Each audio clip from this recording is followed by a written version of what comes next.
Senhor esteja convosco. Está no meio de nós.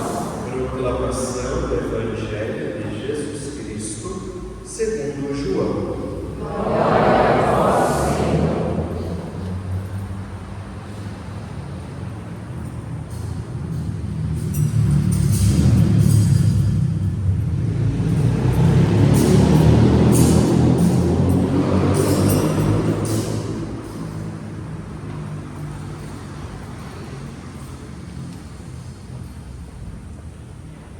Naquele tempo, Jesus ergueu os olhos ao céu e disse: Pai, chegou a hora, glorifica o teu Filho, para que o teu Filho te glorifique a ti. E porque lhe deste poder sobre todo homem, ele dê a vida eterna a todos aqueles que lhe confiaste. Ora, a vida eterna é esta, que eles te conheçam a ti, o único Deus verdadeiro, e a aquele que tu enviaste, Jesus Cristo. Eu te glorifiquei na terra, e levei a termo a obra que me deste para fazer. E agora, Pai, glorifica-me junto de ti, com a glória que eu tinha junto de ti, antes que o mundo existisse. Manifestei o teu nome aos homens, que tu me deste do seio do meio do mundo. Eram teus e tu os confiaste a mim, e eles guardaram a tua palavra. Agora eles sabem que tudo quanto me deste vem de ti, pois dei-lhes as palavras que tu me deste, e eles as acolheram, e reconheceram verdadeiramente que eu saí de ti, e acreditaram que tu me enviaste.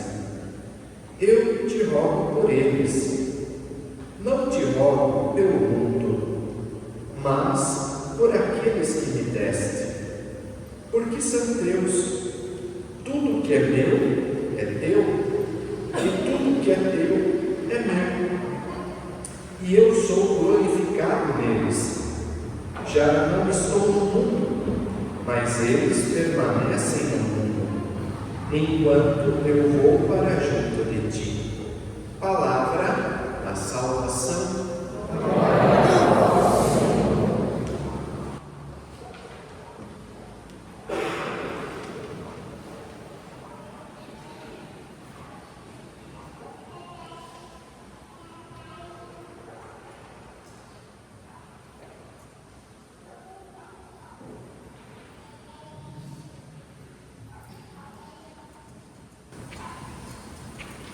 A sétima semana da Páscoa começou com a celebração da ascensão do Senhor aos céus. A verdade de fé, isto é, o ingresso de Jesus no céu em corpo e alma, sinaliza duas realidades. Primeiro, que Deus fez o homem para a glória dos céus. Carregando consigo a humanidade, Jesus revela o destino final do homem. No desígnio de Deus está previsto o ingresso do homem no céu em corpo e alma. O desejo de Deus é que nós desfrutemos da sua glória, que nós entremos na luz perpétua e com Ele permaneçamos para sempre. O ingresso de Jesus no céu, o retorno de nosso Senhor ao Pai, também indica que a igreja que permanece caminhando sobre a face da terra, como o corpo de Cristo, deve continuar a sua missão.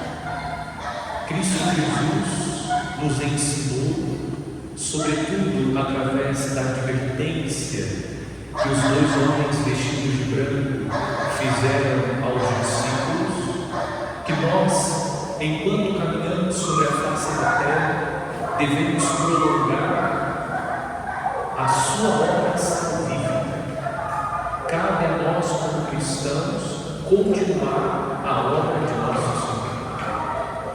Olhando a história da salvação, sobretudo depois da encarnação do Verbo divino, da sua paixão e morte de cruz, nós acompanhamos as ações de inúmeros homens que colaboraram efetivamente para que a obra de Cristo continuasse sobre a face da terra. Entre esses grandes homens estava o apóstolo São Paulo. No texto da primeira leitura desta terça-feira, São Paulo já pressente que está chegando o seu martírio. Inclusive, São Paulo está dizendo no texto, alertando os cristãos que possivelmente essa é a última vez que eles irão ver o rosto de Paulo. Porque São Paulo tem consciência que o seu martírio estava chegando.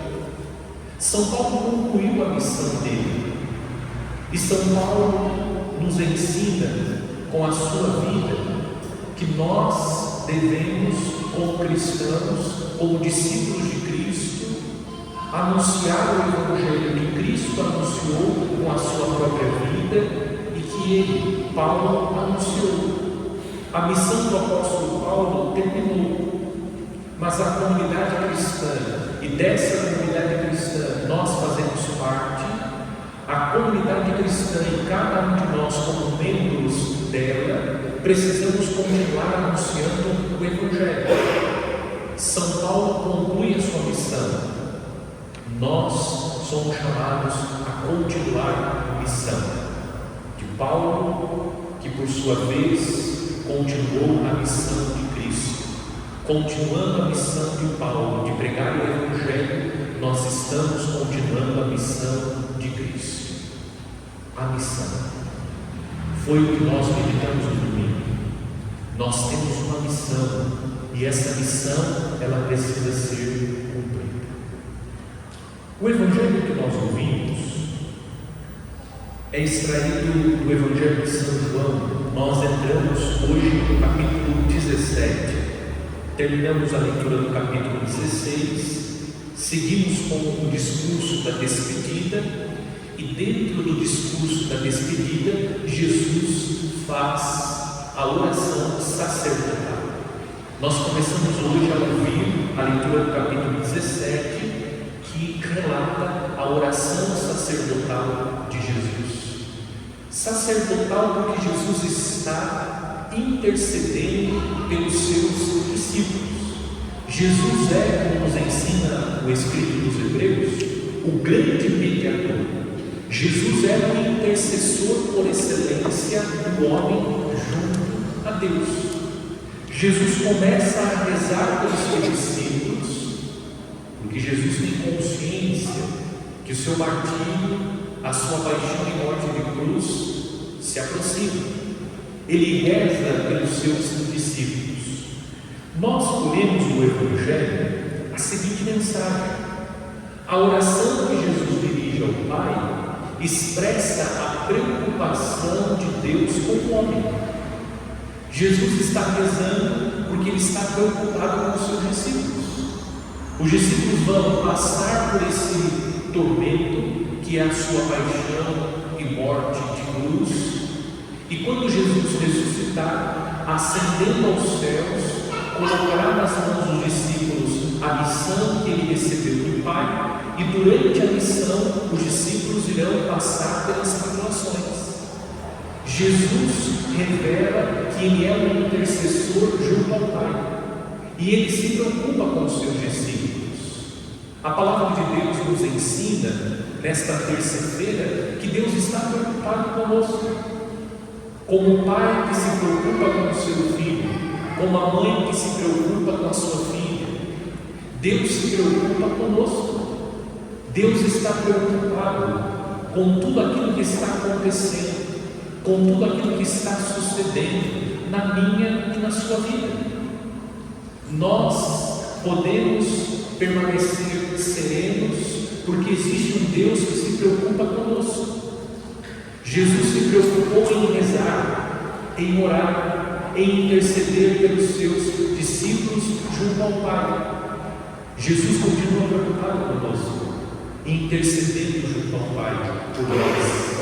Jesus continua preocupado com aquilo que vai acontecer conosco, com aquilo que está acontecendo conosco, com as dificuldades que nós estamos vivendo. É um Deus que se preocupa com os seus filhos. E Jesus ficou tão preocupado conosco que, ao voltar, chegando e entrando nos céus, carregando a nossa humanidade, Ele e o Pai, preocupados, enviaram o Espírito Santo, o outro defensor, o Paráclito, para que o Espírito Santo viesse em socorro da nossa fraqueza, para que nós não nos sintamos órfãos, abandonados, esquecidos. Ele enviou o Espírito Santo, esse Espírito que nós estamos conhecendo, esse Espírito que nós estamos contemplando durante estes dias, esse Espírito que cria, esse Espírito que anima, esse Espírito que vem no auxílio da nossa fraqueza, esse Espírito que nos assiste e não nos deixa sós. Deus se preocupa conosco, e Deus se preocupou tanto conosco que, além de enviar o seu Filho, Ele enviou o seu Espírito para que fôssemos amparados, assistidos pelo Espírito Santo de Deus. O quinto dia da novena do Espírito Santo, contemplando a presença do Espírito Santo na história da salvação, propõe o ingresso no Novo Testamento. Até ontem nós meditamos 4 temas, e os 4 temas têm como referência bíblica o Antigo Testamento. Nós meditamos o Espírito pairava sobre as águas, no texto do livro do Gênesis. A pomba voltou com uma folha de oliveira, também livro do Gênesis. Nós ainda meditamos a respeito da sarça que ardia, mas não se consumia, o livro do Êxodo. E terminamos a meditação sobre o Espírito Santo no Antigo Testamento, contemplando o tema Ouviu-se o murmúrio de uma brisa ligeira, livro dos Reis. Hoje nós ingressamos no Novo Testamento com o tema: o Espírito Santo descerá sobre ti, ó Virgem Maria. Em primeiro lugar, contemplemos a ação do Espírito Santo na vida da Virgem Maria.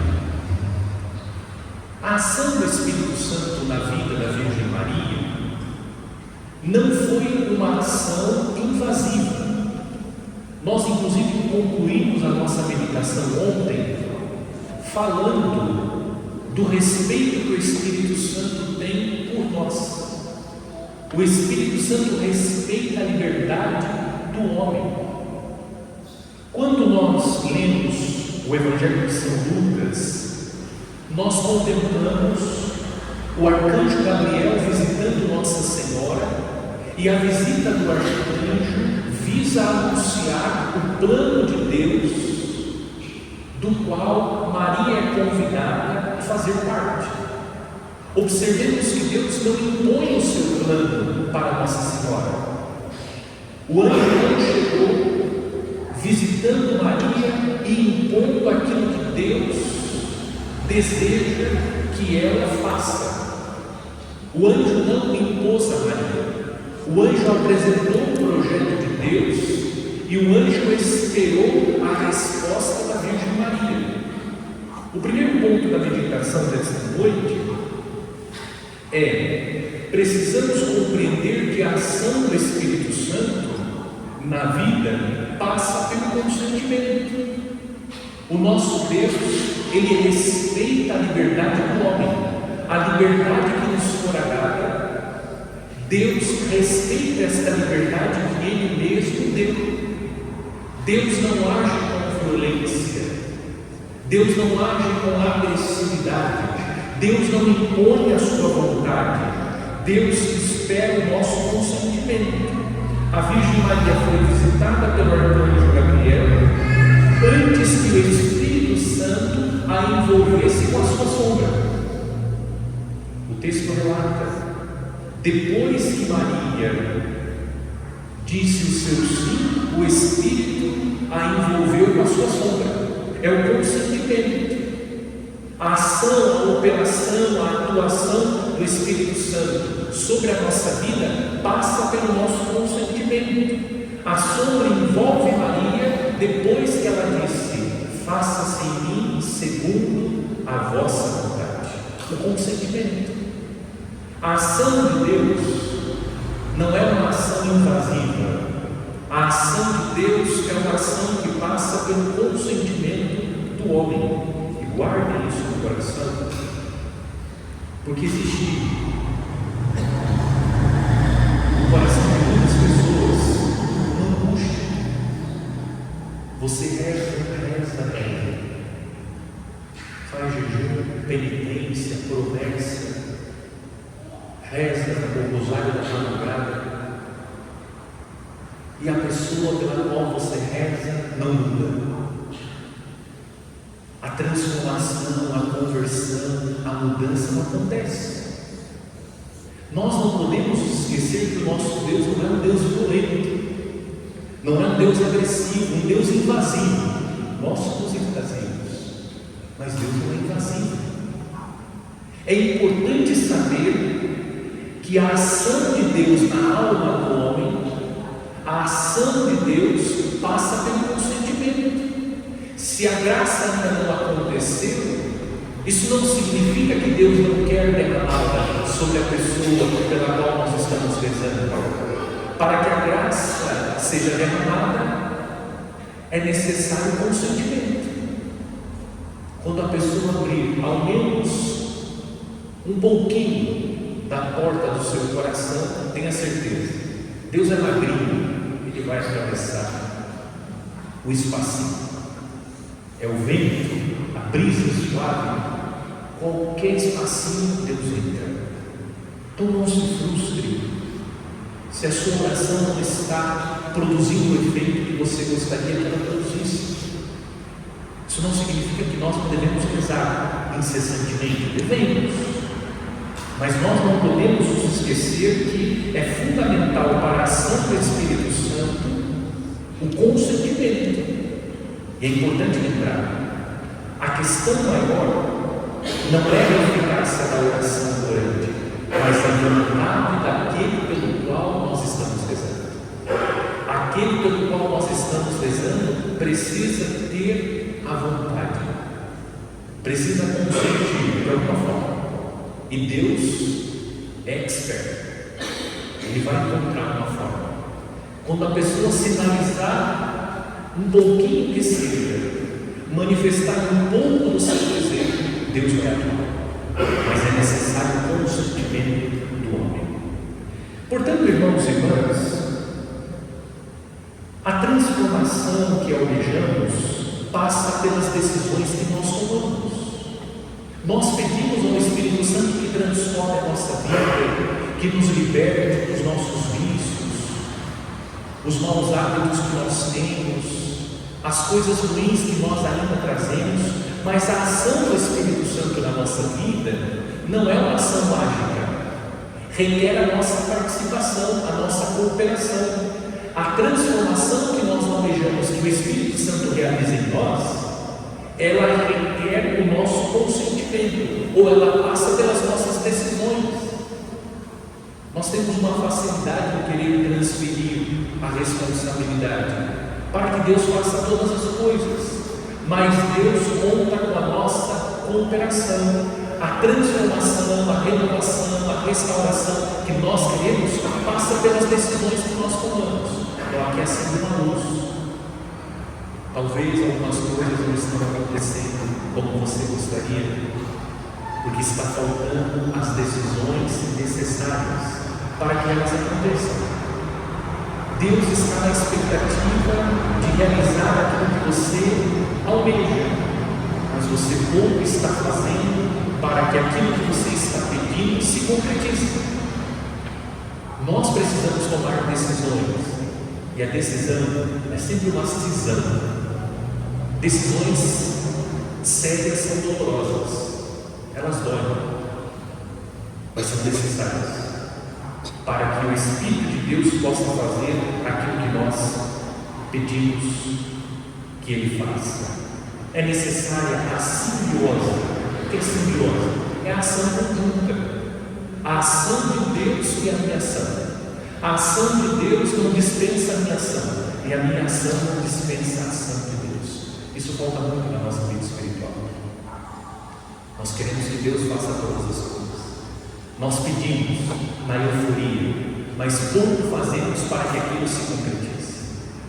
Não tenha dúvida, Deus fará sempre aquilo que compete a Ele, mas nós precisamos fazer aquilo que compete a nós.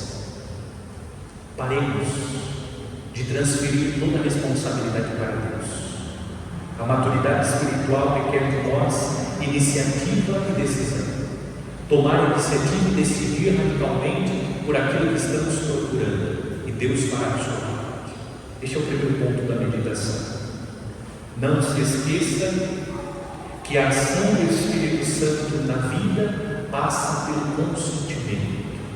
Nós somos livres. Você pode aceitar a ação, você pode recusar a ação, você pode acolher a ação, você pode impedir a ação de Deus. Isso é um mistério de Deus, saber que Deus respeita a nossa liberdade. Segundo ponto, olhando o testemunho da Virgem Maria, nós aprendemos com ela que não precisamos ter medo da ação do Espírito Santo. Não tenha medo da ação do Espírito Santo. Maria Santíssima ficou apreensiva. Lendo o texto da visitação do anjo de Nossa Senhora, encontramos Maria apreensiva.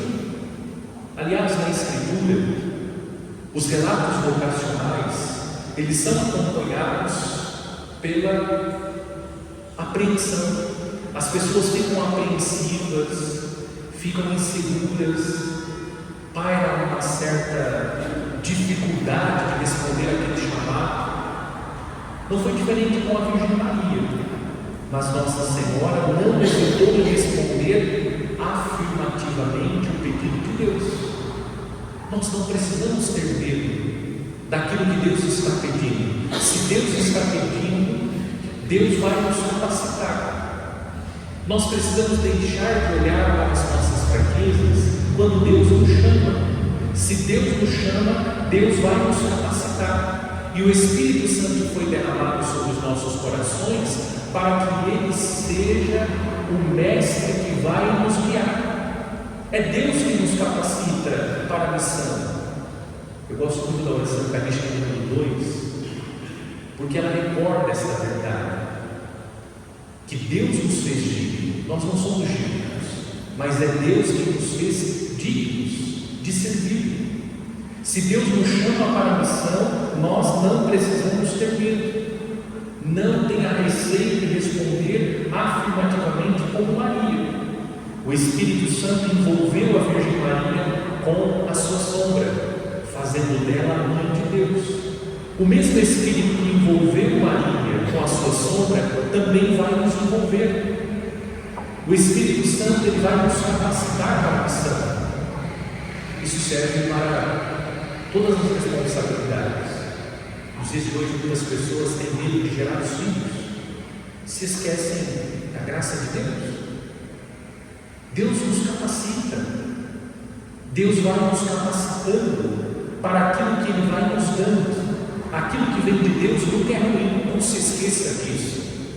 Nós oferecemos coisas que são ruins, mas Deus nunca oferece coisas que são ruins. Se Deus nos deu, se Deus colocou em nossas mãos uma missão, para essa missão, para aquele ofício, para aquela ocupação, Deus vai nos capacitar. Na teologia existe uma expressão que Deus Ele concede uma graça de estado. Quando Deus te dá uma missão, você está naquele estado, e Deus te concede uma graça para observar aquilo que é próprio daquele ofício que você recebeu. Isso é confiar em Deus, como a Virgem Maria. E realmente, quando nós assumimos a missão com o coração aberto, depois nós terminamos a missão, olhamos para trás e constatamos: se Deus não estivesse comigo, não teria cumprido a missão. Foi graça de Deus. Foi o Espírito Santo de Deus que envolveu Maria com a sua sombra, que também me envolveu com a sua sombra, me capacitando para a missão. O efeito da docilidade de Maria ao Espírito Santo ensina que não há o que temer. Qual foi o efeito da docilidade da Virgem Maria ao Espírito Santo? A nossa salvação. O Verbo Divino se encarnou, e Jesus se encarnou para nos salvar. A docilidade de Maria ao Espírito Santo provocou a nossa salvação. Ela cooperou efetivamente, diretamente, singularmente, para que a nossa salvação acontecesse. Não tenha medo de ser dócil ao Espírito Santo. Se abra à moção do Espírito. A ação do Espírito Santo é uma ação que faz maravilhas. Foi o que Maria cantou. O Todo-Poderoso fez em mim maravilhas. Ela reconhece que Deus está fazendo na sua vida maravilhas. É o que Deus quer fazer. Quando Deus nos solicita, quando o Senhor vem ao nosso encontro e nos chama, o Senhor nos chama para fazer em nós maravilhas. Nós também meditamos recentemente que Deus não precisa de mão de obra barata, que Deus não quer força de trabalho quando Ele nos chama. Deus nos chama porque Ele quer fazer maravilhas, porque Ele quer partilhar conosco a sua glória, para que nós, participando da sua obra, nós possamos também participar da sua obra. Terceiro e último ponto: a participação direta do Espírito Santo na salvação do homem. A participação mais direta do Espírito Santo na salvação do homem ocorre na encarnação do Verbo Divino. Quando o anjo visita a Virgem Maria e ela responde positivamente ao pedido de Deus, o Espírito Santo envolveu a Virgem Maria com sua sombra, e o Espírito Santo atua diretamente na obra da salvação. É por obra do Espírito Santo que Jesus foi gerado no ventre da Virgem Maria. Jesus é filho adotivo de José. Ele foi gerado por obra do Espírito Santo. Portanto, o Espírito Santo atua diretamente na obra da salvação quando ele envolve a Virgem Maria com sua sombra. Jesus é o Cordeiro de Deus que tira o pecado do mundo. A ação do Espírito Santo pelos séculos é uma ação que visa a nossa salvação. O Espírito Santo, como meditamos no primeiro dia, ele participa da obra criadora, cuja figura de destaque é a figura do Pai. Atribuímos ao Pai a missão criadora, porém na missão criadora do Pai estão presentes as outras duas pessoas. Na ação salvífica do Filho, Jesus que morre na cruz, na ação redentora de Cristo que entrega a sua vida na cruz, também está presente o Espírito Santo. É o Espírito Santo atuando diretamente na obra da salvação, quando ele cobre a Virgem Maria com sua sombra. Isso significa que a ação do Espírito Santo é uma ação que visa a nossa salvação. O Espírito Santo foi derramado sobre os nossos corações para que nós sejamos salvos. Daqui a pouco nós vamos receber essa salvação da Santa Eucaristia. Não sou eu que faço a mágica, é o Espírito Santo. O Padre apenas impõe as suas mãos mas quem realiza a obra da santificação, da transformação do pão do corpo, a transformação do vinho no sangue de Cristo, é o Espírito Santo atuando para a nossa salvação. Olhemos para o Espírito Santo hoje, reconhecendo que Ele fez maravilhas na vida de Nossa Senhora. e reconheçamos que o Espírito Santo de Deus é aquele que atua pela nossa salvação. Não precisamos ter medo do Espírito Santo.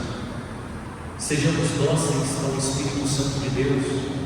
Deixemos que o Espírito Santo realize a obra de Deus em nós. Deixemos que o Espírito Santo complete a obra que o Senhor começou, para que ela não fique inacabada. Deixemos que o Espírito Santo de Deus atue em nós, para que, envolvidos pela sombra do Espírito Santo, nós possamos cooperar com Deus. E que nós, cooperando com Deus, consentindo aos apelos do Espírito Santo, nós sejamos também continuadores da obra de Cristo, para que, participando da missão de Cristo durante a nossa vida, um dia participemos da sua glória. Docilidade do Espírito Santo, como a Virgem Maria. Não tenha medo do Espírito Santo, deixe ele atuar, e vamos consentir a tudo aquilo que ele nos pede, certos que ele pede nosso consentimento para fazer em nós e por meio de nós maravilha.